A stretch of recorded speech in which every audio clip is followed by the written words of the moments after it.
Assalamu alaikum and a very good morning to all here, all my team members. So we are here to discuss our topic, fundamental liberties of Malaysian constitution under the course of Penghajian Malaysian. So I will start introducing my team members from my left hand side, that is Aisha Bakar.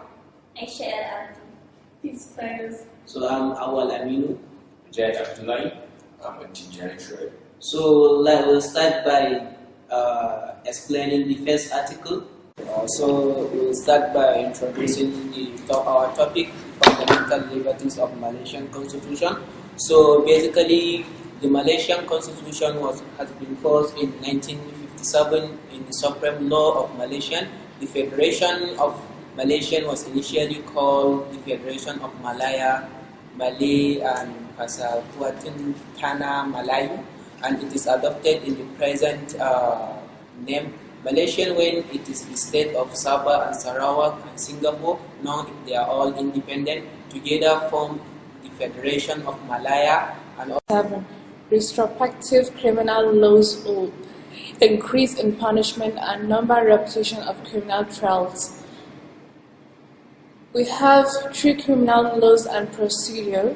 Number 1, no person shall be punished for an act or omission which was not punishable by law when it was done or made. Number 2, no person shall suffer greater punishment for an offense than was prescribed by law at the time it was committed.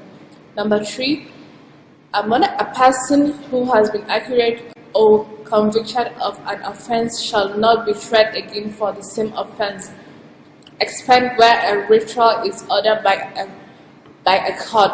And then we have the Article 8, that was equity. It provides that all persons are equal by the law entitled to its equal. Article 9, prohibition and punishment of and freedom of movement in Malaysia, means Article 9. So in these articles, protect of Malaysian citizens being banished from the country.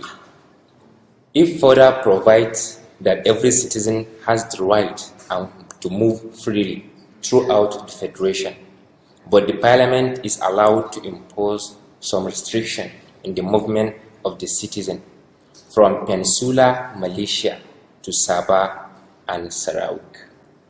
So I'm going to present with Article 10. So the Article 10 is talking about the freedom of speech, assembly and association.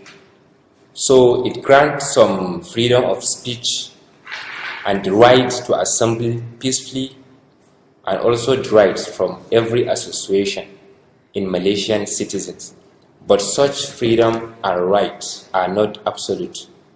The Constitution itself, by Article 10, Section 2, 3 and 4, express and permit the Parliament by the law to impose some restriction and interest of the security of the Federation, and also friendly relation with Malaysia, which came into force in 1957, is the Supreme Law of Malaysia.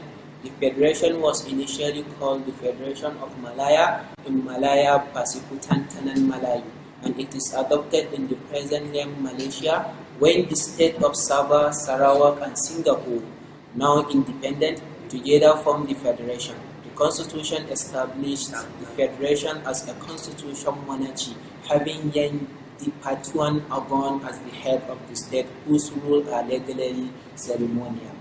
So now we would like to further go to by starting with the article of the fundamental liberties in Malaysian Constitution, which are set out in Article 5 to 13 of the Constitution under the following headlines: liberty of person, prohibition of slavery and forced labor, protection against prospective criminal laws and repeated trials, equality, prohibition of banishment and freedom of movement, freedom of speech, assembly and association, freedom of relegation, right in respect of education, and right to property.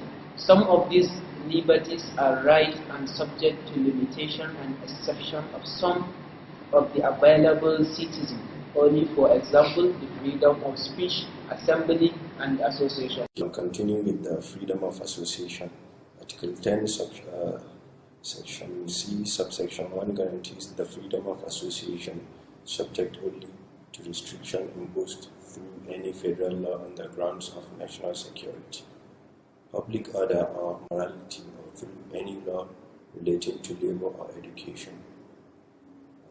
In relation to the freedom of incumbent elected legislators to change their political parties, the Supreme Court of Malaysia in the Kelantan State Legislative Assembly 5. Nordin Saleh held that an anti-party hopping provision in the Kelantan State Constitution violates the right to freedom of association. I would like to move to the next article. 11 provides that every person has the right to profess and practice his own religion. Every person has the right to propagate his religion, but state law and in respect of the federal territories, federal law may control or restrict the propagation of any religious doctrine or belief among Muslims. There is, however, freedom to carry on missionary work among non-Muslims.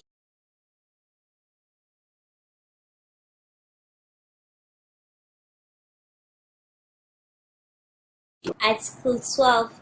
Rights in respect of education.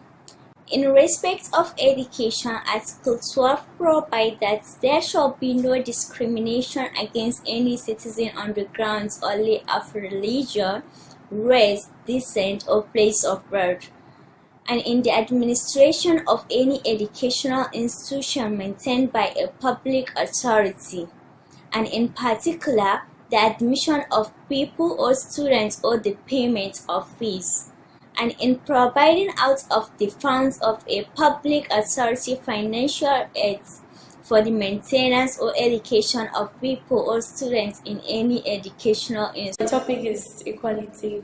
The principle of equality is the most fundamental of human rights and has been described as the starting point of all liberties. In general, every person will have the same rights under the law to be enjoyed, and it is equal to everybody. There are some privileges given to certain people, such as indigenous people and the Bumiputra in Malaysia. In conclusion, no one will deny the idealism of human rights as they were enriched in the Constitution itself, but we must be swayed into believing that these rights are ideal for all intents and purpose for all times and under all circumstances. To be fair, these rights can only be appealed in times of peace and property. The basic principles of human rights, which include the fundamental liberties, should be upheld not only by those who call themselves democratic government, but also by those people who claim themselves to be citizens of a democratic. Very much. Here we bring to the end of our presentation for the topic, the fundamental liberties of Malaysian Constitution. Here are all my team members. Thank you very much for giving us your time and support. We really appreciate it. So finally, I have one question to ask from all the articles that we discussed under the article of freedom of movement. So I would like to throw this question out to all our team members. Does Malaysian citizens have the right to move freely throughout the federations? Okay, let me answer it for you. Yes, of course. Every citizen in Malaysia has the right to move freely throughout the federation. But also the parliament is allowed to impose some restriction on the movement of the citizens from Peninsular Malaysia to Sabah and also Sarawak. So you mean all the part of Malaysia from Sabah to Sarawak, they are all free to move? Yes. Wherever they like? Yes. So people of Sabah can move freely to Sarawak? Yes. Or people of Sabah can move freely to Sarawak, and people of Sarawak can move freely to Sabah? Yes, of course. Okay, in Article 10. Okay, thank you very much. Yeah, so Yes. thank you very much. Thank you. Bye bye.